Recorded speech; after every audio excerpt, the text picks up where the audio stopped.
All right, so welcome everyone. This session is being recorded for our colleagues who couldn't join us in real time. So for those of you who are watching the recording, welcome. We also have turned on the captions. So if you would like to use those captions today, they're the auto captions.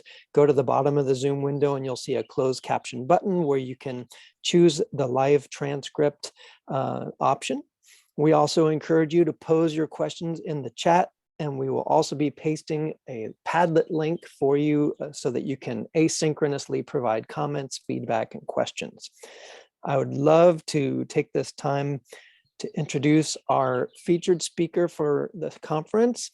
Dr. Saundra McGuire is the Director Emerita of the Center for Academic Success and Professor Emerita of Chemistry at Louisiana State University. Prior to joining LSU, she spent 11 years at Cornell University, where she received the coveted Clark Distinguished Teaching Award.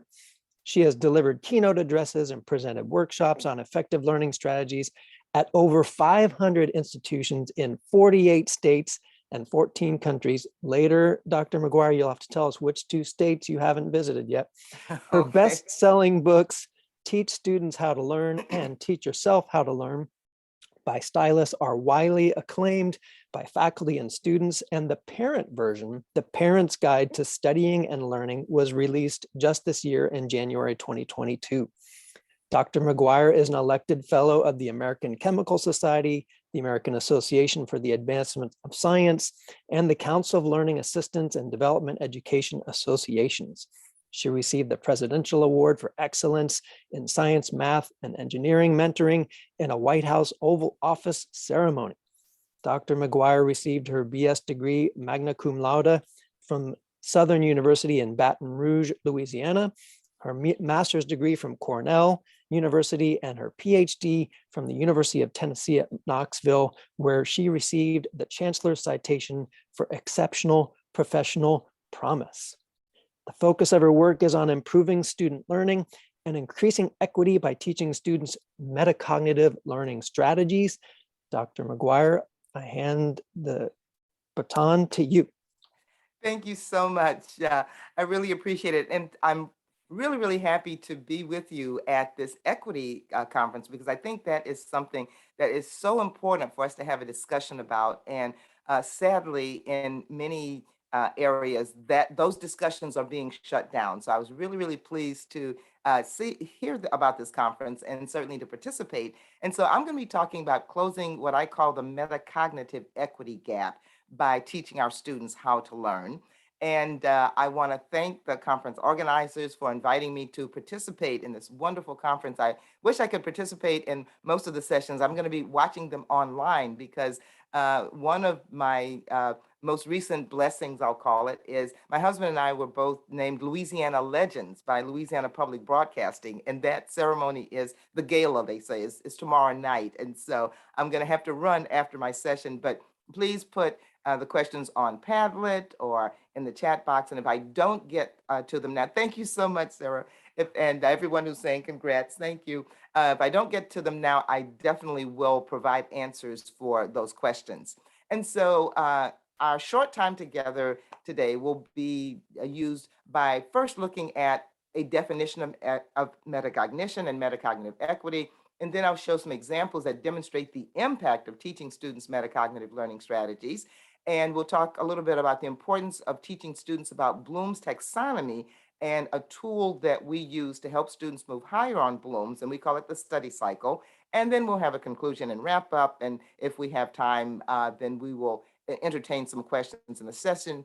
But if we don't, I will certainly entertain those and provide answers for them. And so we are going to be using some polling and some polling features, have some polling questions. And this is the first one, because as you heard, I've spoken so many times, so many conferences, so many states. And so I always like to know my audience if people have heard this before. And as you're answering that, I can tell you that with counting DC, there are 51 possibilities. And so the 3 places I have not been are Idaho, Hawaii, and Alaska. And so those are the 3 that I'm looking to, they're on my bucket list, I'll say at this point in time.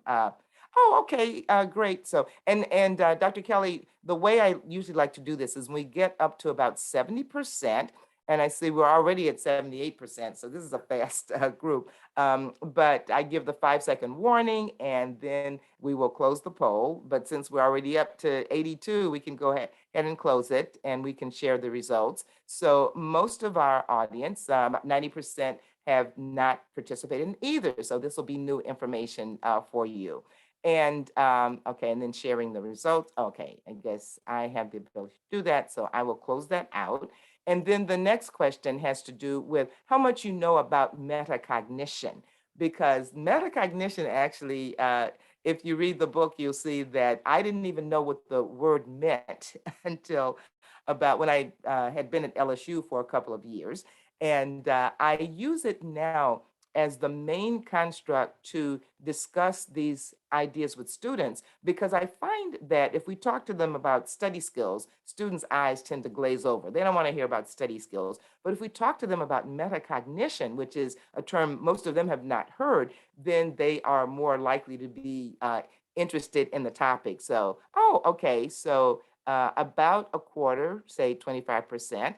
And okay, I always like to look and see who says more than I care to know. And I see we have two. And I certainly understand that, because some of the things you read about metacognition, it gets very, I'll call it educational psychology-ish. And but what we're going to do this morning is I'm going to show you how I describe it to students. I make it very, very simple, because when I want students to do something with information that they are getting, I want them to really understand it at an intuitive level. And in order to do that, it has to be put very simply so that they understand exactly what the concept is and they see how they can use it. And so metacognition is a term that was coined by a cognitive psychologist, Flavel, back in 1976. And simply put, it's your ability to think about your own thinking. The way I explain it to students, I say it's as if you have a big brain outside your brain looking at what your brain is doing. And that brain, that big brain, is asking your brain questions. And it's saying, does she understand this information, or did she just memorize it last night because the test is today? It's saying, if she's got a paper to write, does she realize that she really needs to start early? She needs to think about what she's going to write about. She needs to think about what she's going to emphasize, what the structure is going to be. She needs to go to the campus writing center and discuss her ideas with people there. And then she needs to get a draft written early enough to turn it in to get feedback from the professor so that she can do revisions so that when she turns in the final copy, it's in the best shape possible. Or is she just planning to whip it out the night before the way she did in high school? It's your ability to be consciously aware that you are a problem solver, so that when things come up that you don't know the answer to, you can actually think about those things and come up with some of the answers to questions that you might have thought you were going to have to ask someone else about. And I'll give you an example of that. And this will be our first question for the chat box. And so an example of how the metacognitive brain can really help students. So if we think about it, most of the questions that our students ask us about our courses, where could they find that information? Please put that answer in the chat box for me, please. Most of the, exactly, yes, Debbie, in the syllabus, yeah.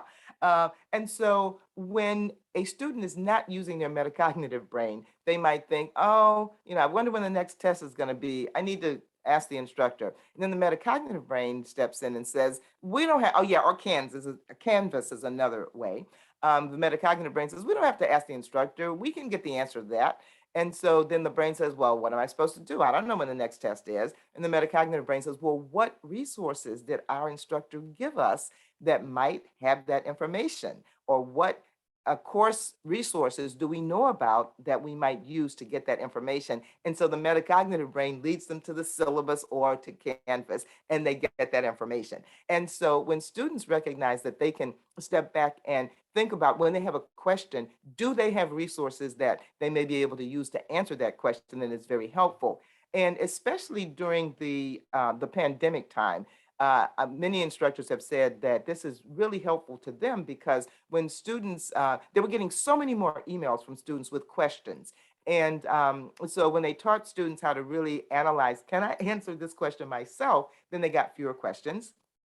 And another strategy they used was to have in the course site where students could post questions, and any student who had an answer to that question could post the answer. And there might have been one or two bonus points given for the first answer that was the correct answer or something like that. And so it was a way really to give students the opportunity to recognize that they can solve their own problems and take those steps. It's your ability to plan, monitor, evaluate, and control your mental processing so you know if you're understanding something or if you're just memorizing it. It's your ability to accurately judge your level of learning so that you know if you are studying at the right level. And I'll give you an example. I'm sure most of us have had a student who didn't do well on a test or a quiz say, but I studied for hours and hours for that test, and they still failed. And typically, those students are not lying. But here's your next question for the chat box. They did study, quote unquote, for hours and hours, but what kinds of activities were they engaged in during those hours and hours? Okay, studying the wrong way. Okay, yes. Rereading their notes. Absolutely. What other kinds of things were they doing where they thought they were studying? Memorizing. Exactly. Just copying notes, rewatching lectures. Exactly. And so if it were, let's say, a psychology course, and the question was define positive reinforcement, negative reinforcement, and punishment, they're good to go because they have memorized those definitions and they're ready. But those aren't the kind of questions we ask. We want to give them a scenario and ask, in this particular case, would positive reinforcement, negative reinforcement, or punishment work best? And defend your choice. And so they're not prepared for that yet. They're just using flashcards. They're not at the level of applying information. They're just at memorization. And so they're studying at the wrong level, but they don't know that there are any levels, any different levels that they could be working at. And so they're lost. And when I talk with students about this, I always ask students, how many of you have heard a professor say something like, this is college now, you've got to kick it up a notch. This is not high school anymore. We operate at higher levels in college.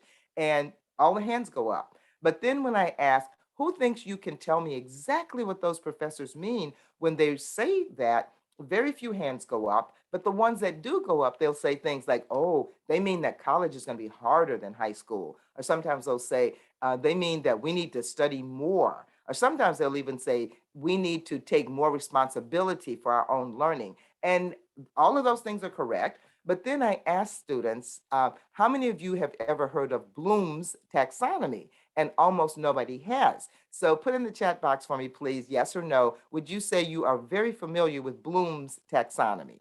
Just give me a yes or no. Okay, and I'm seeing yes, and I saw a very, yeah. So I'm not surprised at all because our assessments that we write, typically we tie those to levels of Bloom's. Okay, but now let me ask this because everybody pretty much says you're very familiar. And if you're not, that's okay, because we're going to talk about Bloom's and how I present it to students. But since most of us said yes, let me ask you to put in the chat box, have you actively taught Bloom's taxonomy to your students? Have you taken some time in class? Okay, and I'm seeing everybody, oh, okay, this is, okay, I'm seeing quite a few no's, but quite a few yeses, because most faculty don't, but I should have expected that people at this conference would say yes. And so for those of us who are not, I'm going to urge all of us to definitely teach Bloom's taxonomy to our students. And I understand those of us who are not, because I never taught Bloom's to students until I got to LSU. And I learned Bloom's as a graduate student. My PhD is in chemical education, but I learned it as a construct for us as faculty to use to set learning outcomes, yes, as Jill says, and also to target our instruction, target our assessment, but I never taught it to students. But when I started teaching it to students, because when I got to LSU, they were teaching it very effectively, the most common response I would get is, wow, why didn't anybody teach me about this before? This is so helpful. I wish I had known about this in high school.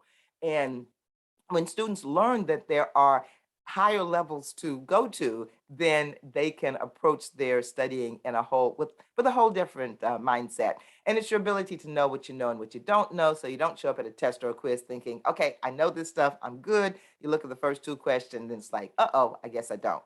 Now, when I look at metacognition, and I looked at the ability of students, or I should say the experience of students that students have had developing the metacognitive strategies that we're talking about, I noticed that there was a big difference. There was a difference between students, for example, who had taken a lot of AP courses in high school or had done the International Baccalaureate curriculum or had gone to better resource schools. They had these metacognitive skills that students from other areas did not. And so then I started really understanding that the difference very often in student performance has nothing to do with any difference in ability to excel, but it has to do with the difference between the metacognitive skills that students have developed. And I'm going to tell you that what I have found is that it is not hard at all to teach students these metacognitive skills. And when we do, then they start to really rapidly increase. And so this term metacognitive equity is related to educational equity, which is just reducing this discrepancy in educational outcome between different groups of students, low income versus high income, minoritized versus majority, et cetera. And so metacognitive equity is reducing that discrepancy in metacognition or the thinking strategies between these different groups of students. And again, I have found that that's not difficult. Now, why is there this metacognitive equity gap? Well, a number of reasons, but children from low-income families enter high school with average literacy levels, literacy skills 5 years behind those of high-income students. Economically disadvantaged students have less access to mentors who are going to model metacognitive thinking skills. And students from minoritized backgrounds are less likely to be encouraged to persist through challenges. And I see a comment, teacher education, and we've been teaching our teacher candidates about Norman Webb's depth of knowledge. Yes, that is really, really important. And if students don't really understand that concept, then it's very hard for them to recognize that they are really at a surface level of learning instead of deeply learning. And so I submit to all of us that as faculty, we can help close that metacognitive equity gap, but we've got to help students identify and close that gap between their current behavior that's leading to less desirable results and productive behavior that's going to lead to desirable results. And I'm going to do that by sharing the examples of some students.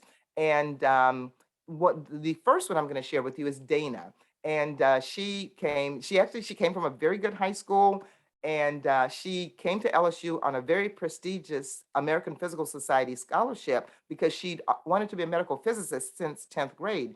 But on her first two exams in her first physics course, she'd made an 80 on the first one, which was alarming to her because she was not used to not making A's. But then when she made the 54, she was about to drop out of the physics curriculum. And I met her at a Change Your Major workshop.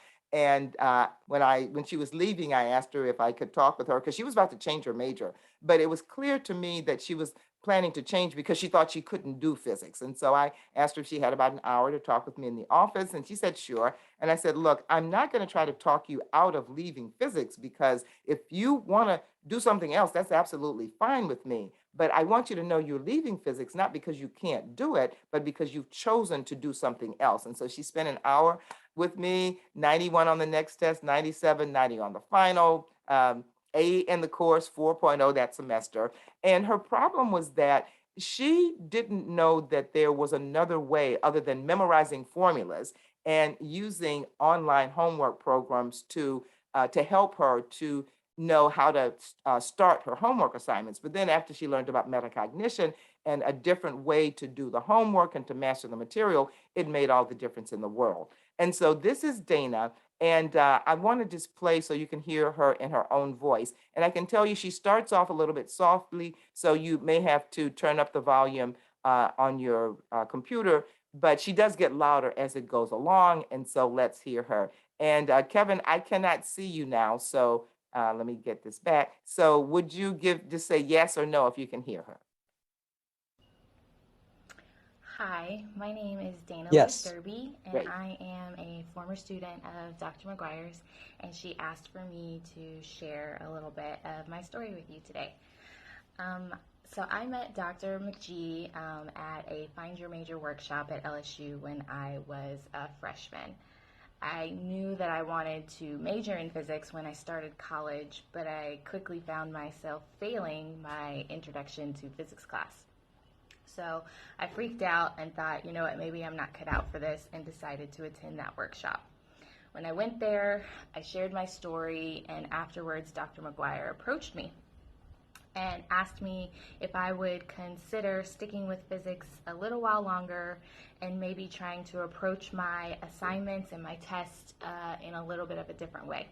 So instead of changing my major, I did. I stayed with physics. Her and I began working together, and she began teaching me some of her strategies revolving around metacognition. I quickly learned that my method of trying to memorize material in order to pass assignments and tests just was not going to cut it. I had to really learn the ability to problem solve, and I essentially had to relearn how to study. I was reading chapters differently, making notes, and essentially completing homework assignments like I had to teach the material to someone else, with the thought behind that being, if you can teach it, then you really do know what you're talking about. After working with Dr. McGuire for a full semester, I ended up making an A in my physics course, and I went on to graduate with my bachelor's in physics from LSU with honors, all with Dr. McGuire's help. So I didn't quite know that going to one workshop was going to be so instrumental in setting me up for success throughout my entire college career. My life would be very, very different if I had not met Dr. McGuire that day and implemented the strategies that she taught me. She is absolutely phenomenal, and she really does have the golden ticket of information that's going to push you towards optimal success. So I hope that you enjoy the workshop today. Thanks for listening, and best of luck. Bye. Okay, I asked Dana to make that, and she made it for students, and I play this for students. And there are a couple of things that I think she got a little bit wrong. She said that I'm phenomenal. It's not me that's phenomenal. It's the strategies that are phenomenal. And I've seen students over and over and over make exactly the same kind of rapid and dramatic increases that Dana experienced. And also, she said that after working with me for a whole semester, she was able to do well. And we did work together for the whole semester because I became her mentor, but I only discussed the strategies in one session. And that's the other thing I find, that when students understand about metacognition and effective strategies, it's essentially a paradigm shift. It's like the light bulb gets turned on and they immediately see the kinds of changes they need to make. And it's effective not only in this course, but they can use it in other courses and throughout their academic career. And so the homework strategy that I taught Dana, because I find that most students who do well on homework but fail the test or quiz, it's because they're doing the homework incorrectly. Typically, they are reading the problem, or looking at the problem they have to work, or reading the question and then flipping back in the chapter to find an example of the problem they have to work or a discussion of the question they have to answer. And so when they use that, and when I do it with students, I do it with reflection questions so that I can actually take them through reflecting on what their behaviors are. And what I find is that they say, yeah, this is what they do. And I tell them, yeah, unfortunately, I did the same thing. And then we come to a joint agreement that when we did that, our brain was not working the problem or answering the question. And I'll ask students what was, and they'll say it was the textbook or the author. And I said, absolutely. And but they're very, very capable. And so I asked, so how many of you, when you saw the way the problem was worked or the discussion of the way the question was answered, said, oh yeah, I got that, I understand that, and all the hands go up, because I thought the same thing. And I said, yeah, but when we got to the test or the quiz, if they changed anything at all around, what happened? And they'll say, oops, I don't have that. And so this homework strategy is when Dana said I started doing homework differently, this is what she started to do, rather than read the problem, flip back in the chapter, use online homework assistance. So you've got to study the material before you look at the first problem or question. And then when you do that, whether you're using your book or your notes, you're going to come across examples or these little thought questions that say, why do you think this happened? And here's a question for the chat box. When I ask students, what do you do if you're reading your textbook or your notes and you get to an example or one of those little thought questions, then what do you do? And what do you think students say they do when they, exactly, Beth. Yeah, you are better than I was. I had no idea they skipped it. I thought that they read the problem and then looked at what the author did, which is what I used to do. And a few of them say that, but most of them say they skip it. And so I say, you've got to commit to yourself that you will never skip another example, because your examples are your brain's best resource for convincing itself that it can work these problems, answer these questions. And if you've done the studying first, then you will be able to do that. Yes. And so then they stop Googling after they know that they can do it. Once you do it, and do it until you get to an answer, check to see if the answer is correct. If the answer is correct, then you can look at what the author did. But if it's not correct, don't look yet. Try to figure out what the problem was by looking at the information again, figure out where your mistake was. And I'll ask students at this point in the process, do you think making a mistake is good or bad? And put in the chat box for me, please, if you think students say making a mistake at this point is good or bad. Okay, I see one good. Okay. They probably, okay, bad, they say bad. Okay, you're like your faculty colleagues all over the country. You say that students will say bad. Students always say good. I've never had a student audience that said it's bad. But faculty think that students will say bad, but they don't. And so when they say good, I'll say, you're absolutely right. And I said, but now don't get me wrong. I'm not saying that if you don't make a mistake at this point, it's not good. I mean, if you don't make a mistake, that it is not good. It's great if you don't make a mistake at this point.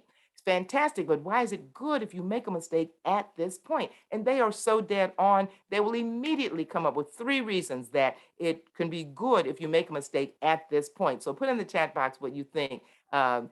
Well, you can tell me why you said it's good, because faculty say, I know it's good, but students are going to say it's bad, but students don't say it's bad. Help you figure out where you went wrong. Yes, it's not worth any points. Those are 2 of the 3 reasons where the learning is. You got all 3 of them.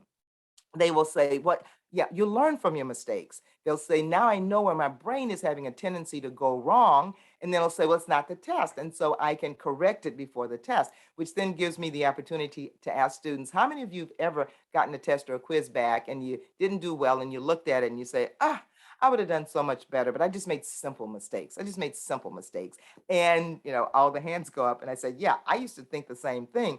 But now my attitude is there's no such thing as just simple mistakes. Mistakes are things that have to be made. So either you're going to make the mistakes, get them out of your system going through this process, or where are you going to make the mistake? And put in the chat box what you think students tell me when I ask, if you don't make the mistakes during this process, exactly, Sarah, they say the test. So I'm not telling them, you better do this or you're going to screw up on the test. They're telling me, if I don't do this, I'm going to mess up on the test, which then allows them to take ownership of that. And so that's why I think the reflection questions are so important. If it's not correct, figure it out. And that's just the examples. When you get to the actual homework, then treat that as if it's a test or a quiz. Try to speed it up a little bit. Do 2 or 3 at a time, because so many students run out of time on a test or a quiz, not because they don't know the information, but they just are going through it very, very slowly because there are no time constraints when they're doing homework. And so the next student that I want to share with you is Travis. And Travis was failing in psychology, and his problem was reading comprehension. And I talked with him about 30 minutes the night before the 3rd test, thinking he would make in the low to mid 70s. I figured 30 minutes the night before the test, 20-point bump. He made an 82. He was so excited. He called me and said, Dr. McGuire made an 82 on that test. And I said, wow, Travis, that's fantastic. If you make higher than an 85 on your next test, I will take you to lunch. Now, never in a million years did I think he would make higher than an 85, because I thought the 82 was a fluke, and at least I figured statistical regression would kick in. But he made an 86 and he was so excited. And that's the other thing about these strategies. Students get excited about them because they see that, this may make a difference. Nobody's ever taught me this before. I've never tried this. And when they do it, they get results.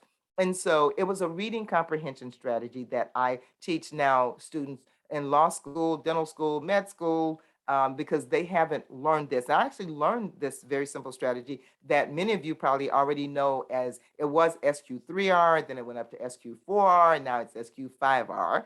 But in order to increase your reading comprehension, you've got to prepare your brain for the reading. So preview before you start to read. Look at the boldface print, the italicized words, any charts or graphs to give your brain that overview of what you're about to read. Because we know from the cognitive science literature that if your brain has a big picture, an overview of what it's about to learn, and then it gets individual details to fill in that big picture, it's much more efficient than if it starts out getting individual details trying to create its own big picture.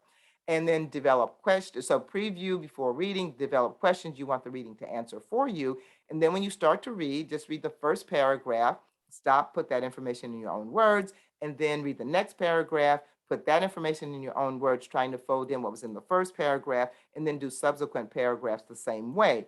And so summarizing that in SQ5R, do that survey, come up with questions, do the reading one paragraph at a time while reciting in their own words. And then you can teach them to annotate in the margins. And then when you get to the end of a section, you can stop and summarize that information. And then the last R is for reflect. Are there any other views? Is there anything in the reading that might not work? So for example, if you were in a community nutrition class and the book said, tell all of your clients to eat a diet that is very rich in fresh fruits and vegetables. Well, what if you know that all your clients live in a food desert? So they don't have access to fresh fruits and vegetables. So what can you tell them that's going to be useful for them instead? And students love this. And so the next thing that I do is I always like to give students an experience that demonstrates to them how this works. And so I'm going to do that with you. So I'm going to put a passage on the screen. I'm going to give you a minute to read it. And then I'm going to take it off the screen and ask you a question about it. So let's read that.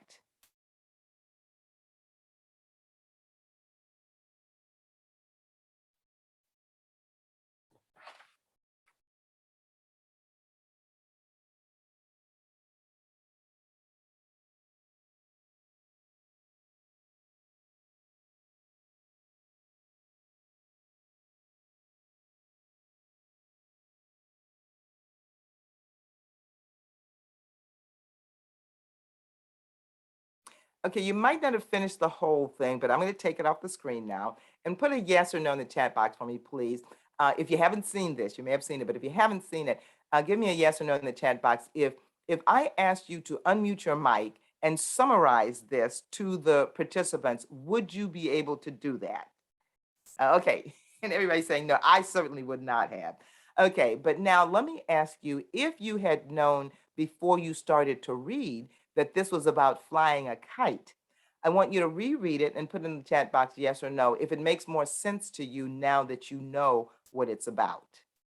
Okay, I'm seeing some yeses, and students say exactly the same thing. There are different examples in the books, and so when students see this, then that gives them the motivation to take the extra time to do that overview before they start to read, because now they see that it will make a big difference, and that's the reference for that. And there's a link to an online version of it.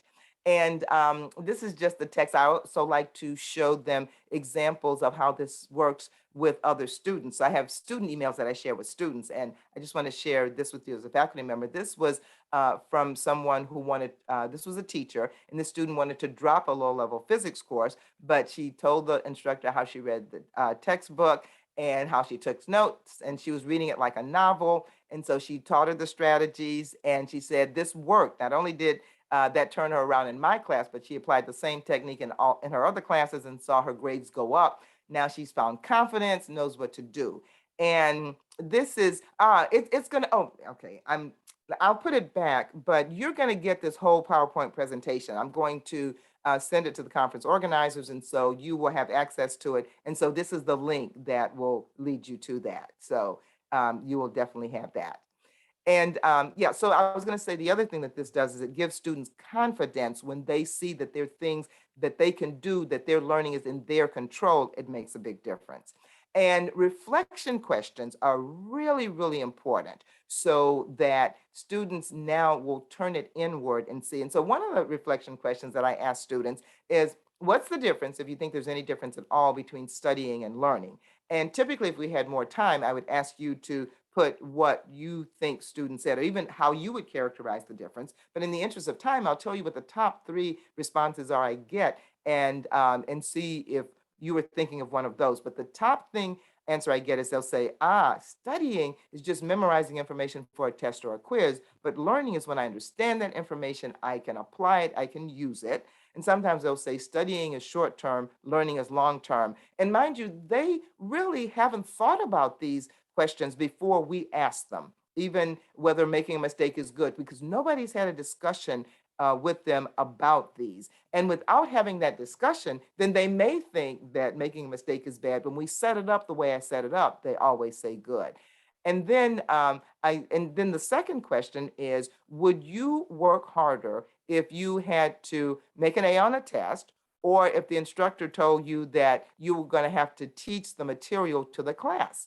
And most students, well, actually, let me just ask you to put in the chat box, would you work harder if you knew that you had to make an A on the test or teach the material? Yeah, you're just like students. They'll say B. And then when I ask them, why would you work harder if you had to teach the material? Then they'll say, well, I got to really know it if I have to teach it. Or sometimes they'll say, I don't want to look stupid in front of the class. I want to make sure I can answer questions. And then sometimes the more empathetic students will say, well, I want to make sure that everybody is prepared for the test the next day. So they recognize that they would work harder if they had to teach the material.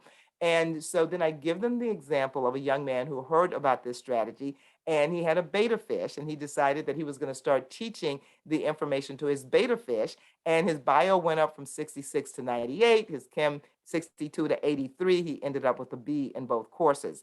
And the other thing that I do, and I'm going to urge you to do this, is ask students to send you an email, these students who've made this dramatic improvement, because all of us in this session have had examples of that, but have them send you an email telling you exactly what they did differently, and you can share that with other students.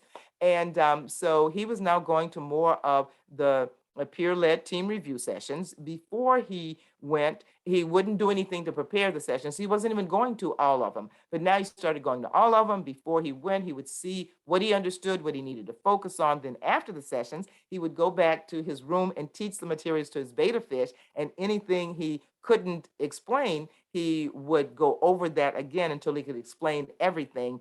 And you saw how his grades went up. And so, and one of the things Dana said was she started pretending she had to teach the material.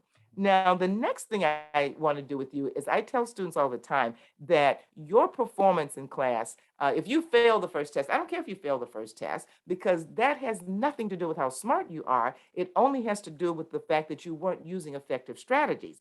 And so I don't care if you made a 30 on the first test, you can make 90 or above on the next test, because it's about the strategies. And then I always like to do a little activity with them to demonstrate that. And so I'm going to do this one with you. And so on the next slide, you're going to see there's a bunch of numbers all jumbled up on the screen. And so I'm going to give you 15 seconds. I want you to first locate the number 1, and then I want to then locate the number 2, then find the number 3. Do them in sequential order. And when I take them off the screen, I want you to put in the chat box the last number you saw when you were finding them in sequential order. So let's start finding the numbers now.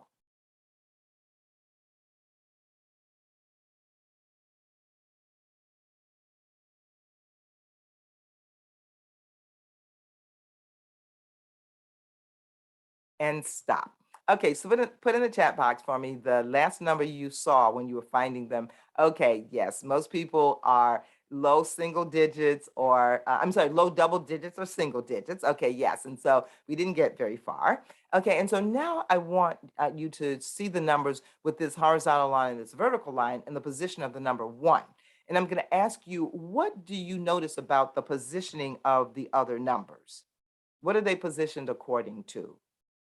Absolutely, clockwise. And since most students aren't familiar with clockwise these days, because they all have digital watches, they use a different term to explain how they're organized. Quadrants, exactly, Melissa. That's exactly what they say. So Debbie and Melissa, thanks so much. Yeah, so the 1 is in this quadrant, the 2 is here, the 3 is there, the 4, the 5, the 6, the 7, etc. And so now I'm going to give you 15 seconds to locate as many in sequential order, and then put in the chat box the last number you saw this time when I say stop. So let's finding the numbers now.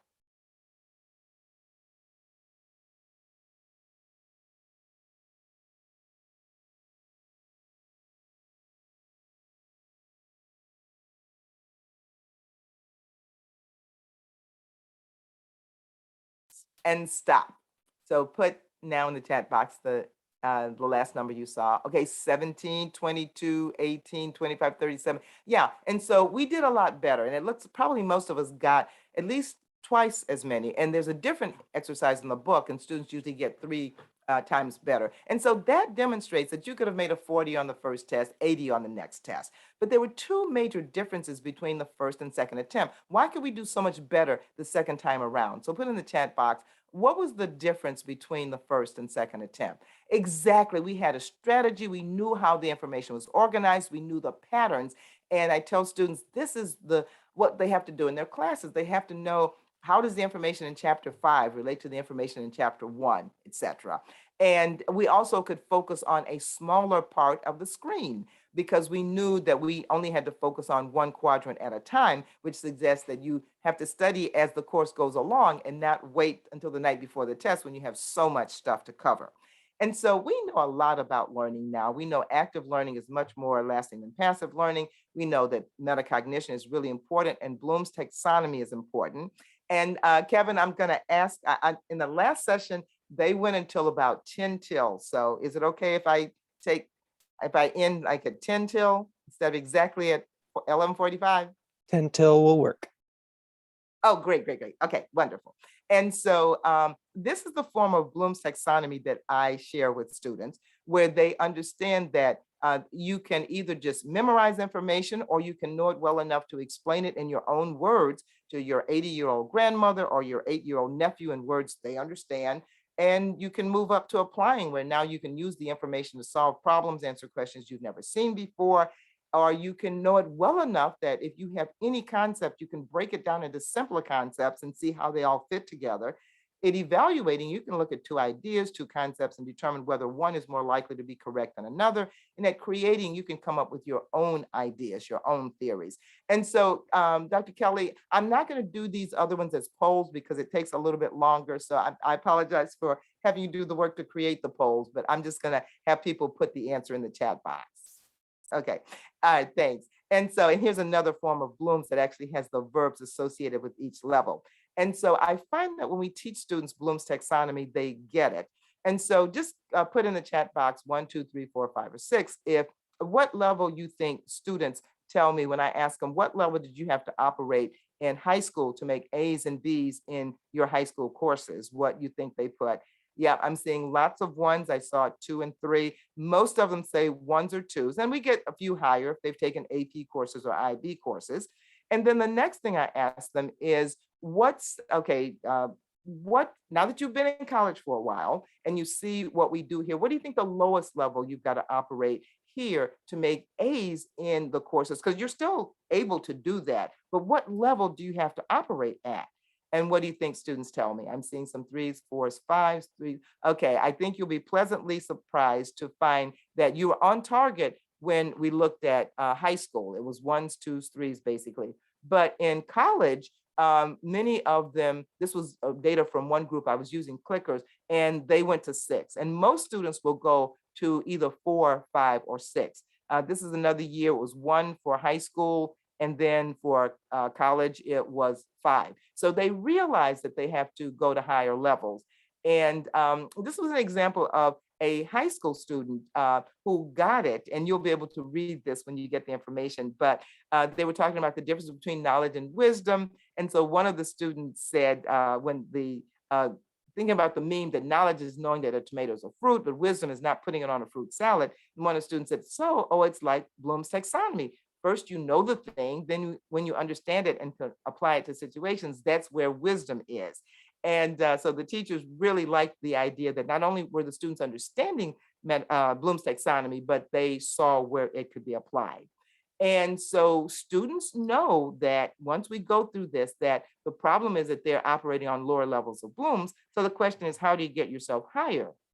We teach them the study cycle, just a 5-step process that students love, by the way, because most of them do not have a structured way of studying. But the first step is to preview information before you go to class. So you set your brain up for learning. Then you have to go to class. And if you've done the preview and you can stick with the instructor, you can follow the instructor, answer questions as the class is going on. As soon after class as possible, you got to review what just happened. And if you you're efficient, it only takes about 10 minutes to do the preview and the review. And so you've got to do more than that. And we showed them how to structure their studying. We call them focus study sessions. Take a minute or so to decide what they want to accomplish, then study for 30, 40, 50 minutes, then take a break, reward themselves, come back and do a review. And students love this because I'm sure, like me, you've heard students say, well, I really just don't know how to study because nobody taught me, or I never had to study before. And so when we give them a structured way, it makes a huge, huge difference. And this is a student who is now, she is on her way to get her PhD. She just won an award at Emory. She shared with me last week. But she said that this is when she graduated from LSU, and she said the focus study sessions helped her the most. She got an A+ on 3 out of 4 of her finals using that method. And she said it's important to use it every day before finals, but it really helps during finals week.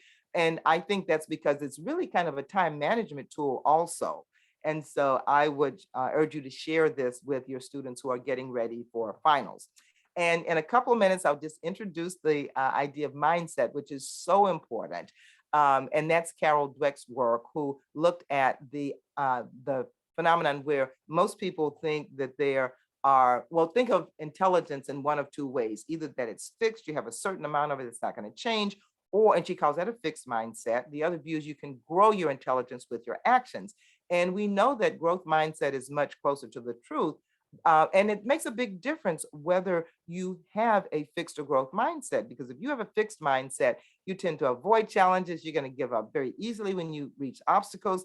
You think effort is fruitless, so you're not going to put forth any effort. You ignore constructive criticism and you feel threatened by the success of others. Whereas if you have a growth mindset, you embrace challenges, you persist through obstacles because you know that effort is the path to mastery, and you learn from criticism and you're inspired by the success of others. So now just put an A or B in the chat box. Do you think most students have a fixed or growth mindset? And absolutely, because we socialize kids into having a fixed mindset. And what about faculty? Do you think most faculty have a fixed or growth mindset?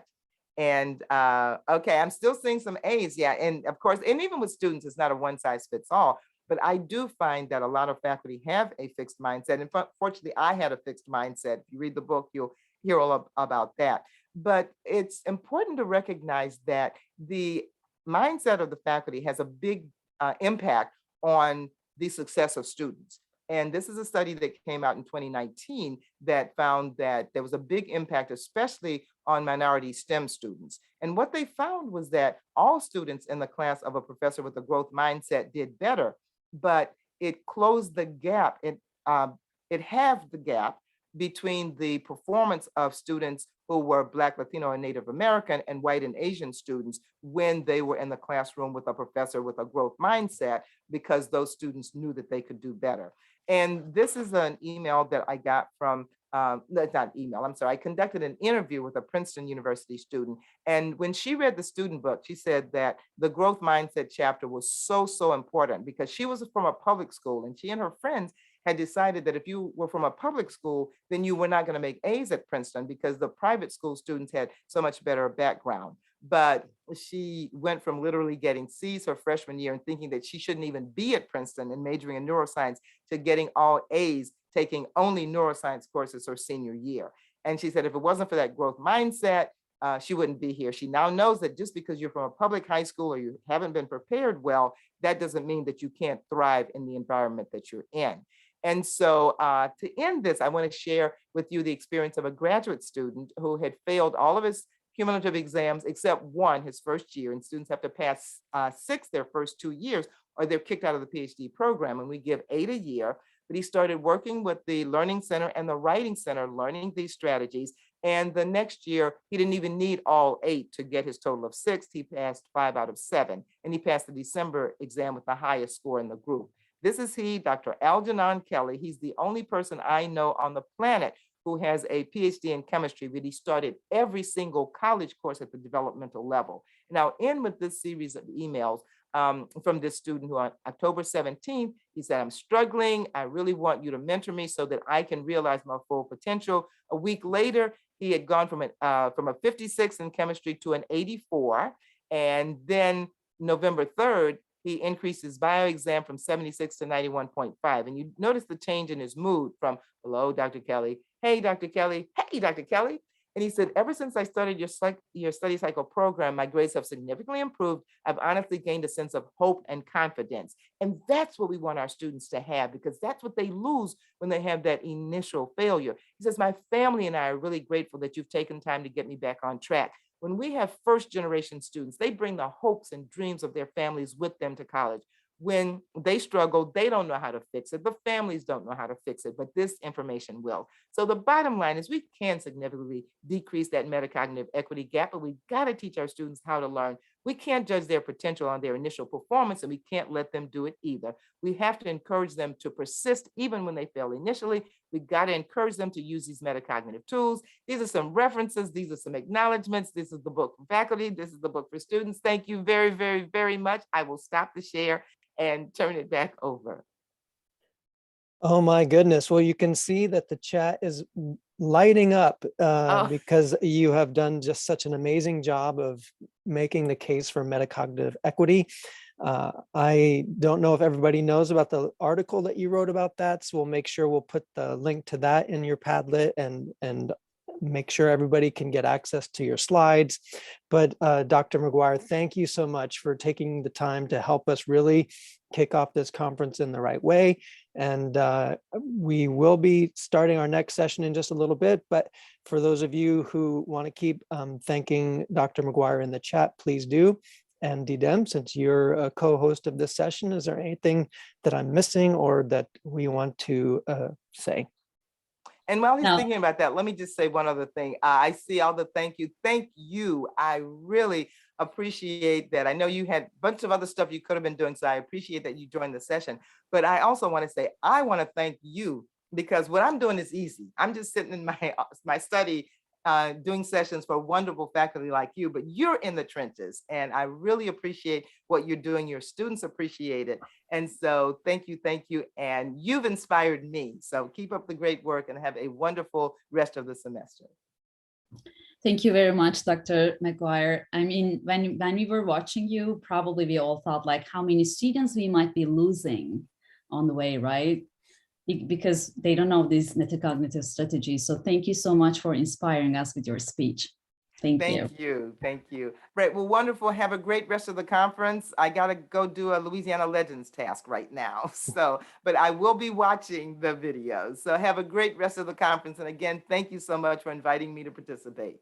Thank you, and congratulations. Bye. Oh, okay. Bye. Thank you. Bye-bye.